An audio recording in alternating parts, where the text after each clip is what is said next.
Hi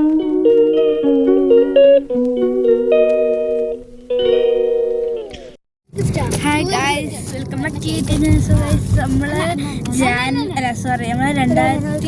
2025 തീരാനായിട്ടുണ്ട്. ഇതിനകത്ത് തീരാൻ വേണ്ടിയിട്ട് ഏകാനും നിമിഷങ്ങൾ ഉള്ളൂ കേട്ടോ ഗൈസ്. കണ്ടോ, ഇനി നമ്മൾ പെട്ടെന്ന് ഇവർ നമ്മളെ വീട്ടിൽ വന്നപ്പോൾ വിചാരിച്ചിട്ടില്ല. അപ്പം ഇവർ വന്ന സമയത്ത് നമ്മൾ വിചാരിച്ചു എന്തായാലും ഇനി നമ്മൾ ഓൾറെഡി ഫയർ വർക്ക്സ് കാണാൻ വേണ്ടിയിട്ട് ഇവിടെ ഉമ്മിക്കയിൽ തന്നെ പോകാനുണ്ടായിരുന്നു. അപ്പം ഇവർ വന്നപ്പോൾ ഇവരും പോകാൻ വെച്ച് ഇവരും അത് കാണാൻ വേണ്ടിയിട്ട് വന്നത്. അപ്പം നമ്മൾ വിചാരിച്ചു എല്ലാവർക്കും കൂടി പോയി പോവാം, കാരണം ഇപ്പം തന്നെ സമയം ലേറ്റായി. അപ്പോൾ നമുക്ക് 12 മണിക്ക് അടുത്ത 12 മണിയല്ല 11:30 നമുക്ക് തന്നെ അടുത്ത. സോ നമ്മളവിടെ എത്താൻ കുറച്ച് സമയം എടുത്തിട്ടുണ്ട്. അത്ര സമയമൊന്നുമില്ല, പക്ഷേ കുറേ ആൾക്കാർ വേറെ അടുത്ത് നിന്നൊക്കെ വന്നപ്പോൾ ബ്ലോക്കൊക്കെ ആയി. അപ്പം കുറച്ച് സമയം എടുത്തിന്. നമ്മളവിടെ എത്തിയപ്പോഴത്തേക്ക് ഒരു 11:30 സംതിങ് ആയിട്ടുണ്ടായിരുന്നു. നമ്മൾ പാർക്കിംഗ് വെച്ചിട്ട് ഇവിടെ നടക്കാം കേട്ടോ ഗൈസ്. അപ്പുറത്തേക്ക്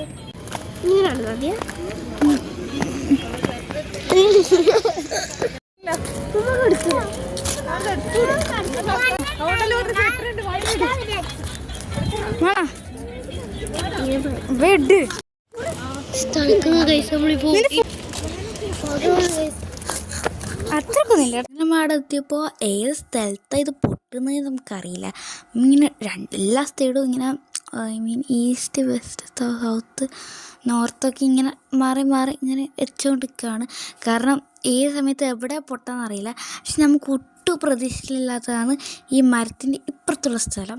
നമുക്ക് ഐ തിങ്ക് ഇത് ഈസ്റ്റാന്ന് തോന്നും, അവിടെ തോന്നുന്നു. അവിടെ ഒട്ടും പ്രതീക്ഷയില്ല, അവിടെ പൊട്ടുമെന്ന് തന്നെ ഒരു പ്രതീക്ഷയില്ല. അത് ഈ സ്ഥലം കേട്ടോ ഗൈസ്. പിന്നെ ഇവിടെ പൊട്ടുമെന്നറിയാം, ചിലപ്പം ഈ ബോട്ടിൻ്റെ അടുത്തും പൊട്ടുമെന്നറിയാം. പക്ഷെ അതിൻ്റെ ഇടയ്ക്ക് നിന്ന് പൊട്ടുന്നുണ്ടായിരുന്നു കേട്ടോ ഗൈസ്. അപ്പോൾ ഞാൻ വീഡിയോ എടുത്തു, പക്ഷെ അത് 2 സെക്കൻഡ് ഉണ്ടായിട്ടുള്ളൂ. അതെന്താ വെച്ചാൽ ഞങ്ങൾക്കറിയില്ല, ടെസ്റ്റ് ചെയ്തായിരിക്കും ചിലപ്പോൾ. അപ്പോൾ ഗൈസ് നമുക്ക് കുറച്ചധികം നേരം വെയിറ്റ് ചെയ്ത്, നമുക്ക് ഓൾറെഡി അറിയാം ഇവിടെ പൊട്ടുന്നത്. അപ്പോൾ നമ്മളിങ്ങനെ സൈഡാ പുറത്തുനിന്ന് നമുക്കറിയില്ല, അതുകൊണ്ട് നമ്മൾ വെയിറ്റ് ചെയ്യാണ്ട്. 11:56 ആയിട്ടുണ്ടായിരുന്നു. നമ്മളിങ്ങനെ 12 മണിയായിട്ട് ഹാപ്പി ന്യൂ ഇയർ അച്ഛത്ത് പറയാതൊക്കെ വിചാരിച്ച് വെക്കുന്നത്. പക്ഷേ നമ്മൾ വിചാരിക്കാത്ത സ്ഥലത്താണ് കേട്ടോ ഗൈസ് പൊട്ടിയത്. അതുകൊണ്ട് തന്നെ മൊത്തം കോമഡി ആയിട്ട് അങ്ങനെയൊന്നും പറയാനേ കഴിഞ്ഞിട്ടില്ല കേട്ടോ ശരിക്കും പറഞ്ഞാൽ.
പെട്ടെന്ന് വിചാരിച്ചെന്നാൽ നമുക്ക് രാത്രി എല്ലാവരും പോയി ഇന്ന് കോഫി കുടിക്കുക. പിന്നെ അമ്മ ഓറി വിളിച്ച് അങ്ങനെ അമ്മ കോഫിയൊക്കെ കുടിച്ച് തിരിച്ച് വീട്ടിലെത്തി. എൻ്റെ ഹാപ്പി ന്യൂ ഇയർ നല്ല രസമുണ്ടായിരുന്നു. എനിക്കറിയാം ഇത് ഹാപ്പി ന്യൂ ഇയർ നല്ല കിട്ടാമെന്ന്. എന്തായാലും thank you for watching my video. Bye bye.